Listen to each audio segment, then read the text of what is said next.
Kembali lagi bersama kami di Newsline dan tentunya kita akan membahas mengenai Piala Asia 2023. Semalam Jepang menang ya atas Indonesia 3-1 di laga pamungkas terakhir grup D Piala Asia 2023 dan membuat tim Samurai Biru lolos ke babak 16 besar. Wah ya, walaupun memang jadi membuat banyak supporter timnas agak-agak bersedih, tapi jangan sedih karena nantinya masih ada kemungkinan. Nah, kemarin itu kalau kita mau review lagi nih Naila, mereka itu bertanding di Stadion Al Thumama Doha Qatar di Rabu malam, dan tentunya karena laga pamungkas kemarin Jepang otomatis lolos ke babak 16 besar dengan 6 poin.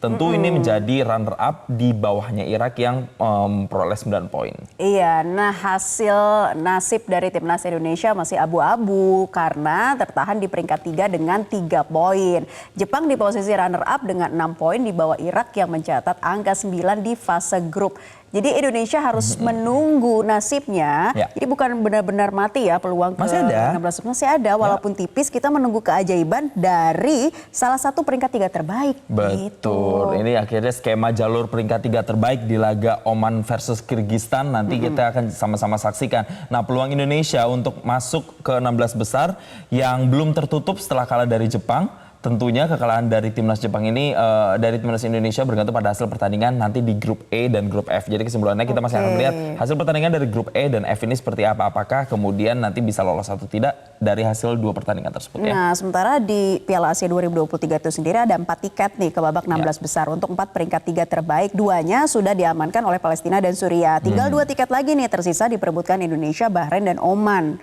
Begitu ya. Jadi terbalik lagi bergantung, ingat di laga grup E dan F itu ya.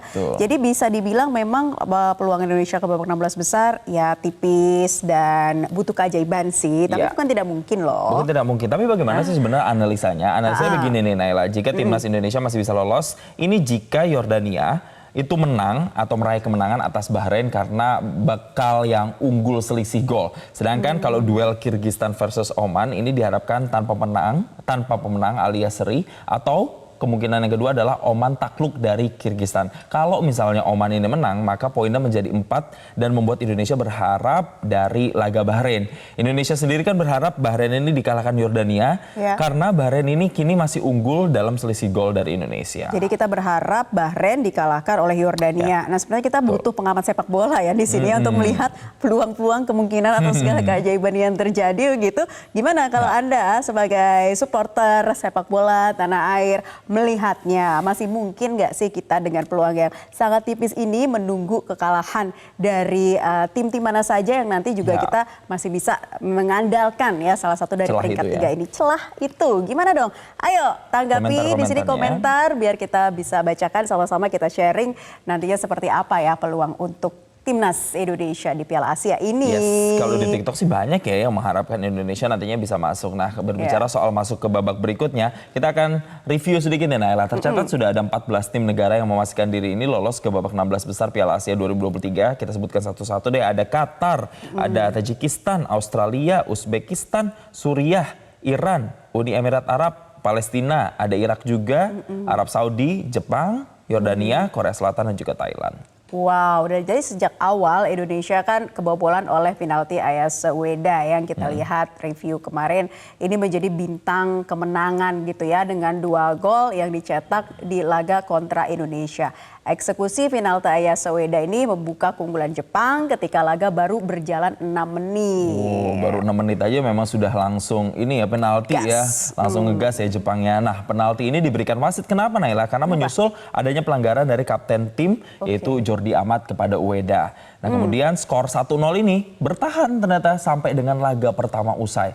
Terus unggul 1-0 kemudian tidak membuat Jepang gentar di babak kedua. Mereka tetap tancap gas di babak kedua dan mereka berhasil menggandakan keunggulan di menit ke-52 lewat brace Ueda yang menuntaskan umpan Ritsudoan. Jadi memang Ueda ini bisa dikatakan bintangnya ya kemarin ya. Bintangnya sekali ini dari kalau Sintayong membuat keputusan berbeda ya dengan memasukkan bek Elkan Bagot sebagai striker untuk menggantikan Egy Maulana Fikri yang cedera pada menit ke-73 demi memperkecil ketertinggalan. Nah, Jepang itu sebenarnya sempat memperbesar keunggulan ya akibat gol bunuh diri Justin Hubner pada menit ke-88.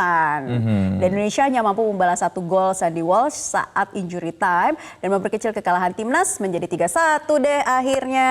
Betul, jadi skornya 3-1 ya. Kemarin padahal waktu saya pagi-pagi sebelum laganya itu dimulai malam, saya wawancara Bung Joy, pengamat sepak bola, mengatakan katanya ya mungkin skornya 2-1. Ya ternyata hasilnya tidak terlalu jauh dengan hasil yang sebenarnya, yaitu hasilnya adalah 3-1. Ya, bagaimanapun Jepang adalah tim yang kuat gitu ya, apalagi di Asia. Nah, kita lihat juga apapun ya hasilnya, timnas sudah melakukan yang terbaik ya untuk pentas di laga Piala Asia kali ini. Iya, apakah juga semangat dari para netizen untuk mengapresiasi para skuad Garuda ini juga sudah baik dan sudah ramai? Kita akan bacakan di komentar netizen. Ada @masudaskian. Apa nih, rasanya lebih seneng lihat timnas kalah 3-1 lawan Jepang dengan cara main kayak tadi daripada timnas menang 5-0 lawan Filipina katanya. Lebih kalah secara terhormat katanya ya.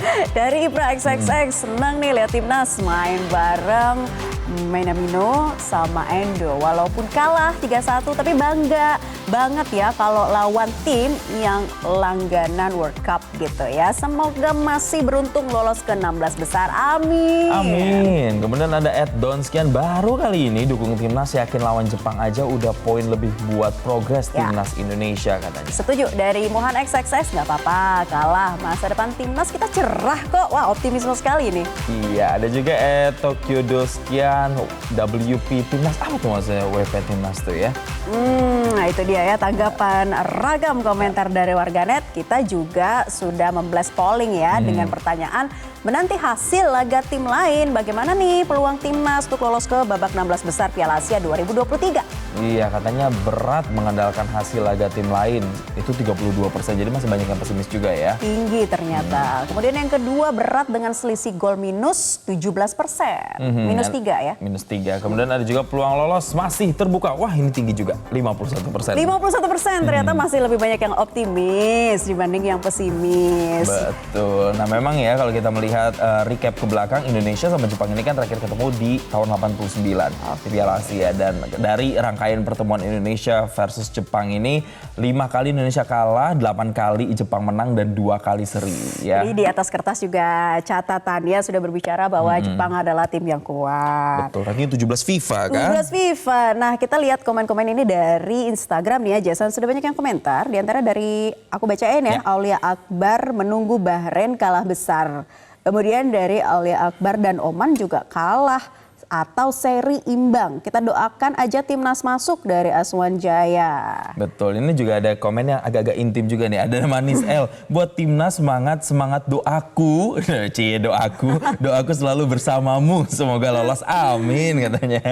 Oke, mana lagi nih komen-komennya masih kita tunggu ya untuk Anda yang semangat menyemangati timnas. Kita lihat ternyata berdasarkan hasil polling saja lebih banyak yang optimis ya terhadap hasil walaupun kecil tapi menunggu keajaiban. Ya, kalau menang timnas tetap aku dukung kata pribadi Saputra ya. Kita harus bangga sama performa dari timnas Indonesia. Ya, semoga optimisme itu harus tetap kita jaga, masih ada kesempatan untuk bisa lolos ke 16 besar. Selain dukung timnas, dukung kita juga yang masih siaran beberapa saat lagi. Tentunya jangan kemana-mana, tetap bersama kami ya di Newsline. Jelajahi cara baru mendapatkan informasi. Download Metro TV Extend sekarang.